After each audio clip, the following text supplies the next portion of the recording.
Hello, this video is for the dads. All right, dads. Now, I don't know if y'all remember, but Mother's Day is coming up in a matter of a few days. And I'm not saying that you all are not ready, but just in case you're not, stay tuned for 5 last-minute children's craft gifts for the moms. All right, here we go. Okay, number 1, a DIY coupon book. Number 2, a handmade card. Number 3, you can bake mommy her favorite dessert.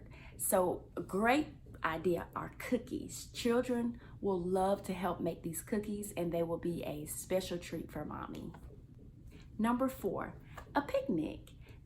And number 5, an interview for mommy. You can interview each child if you have more than one child, and you can use the template that we have in the description box below. You can video it or you can just write the children's answers and have them write it in.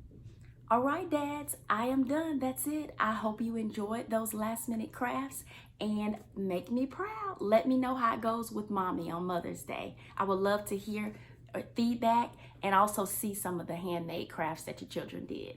Thank you so much and have a great day. Bye-bye.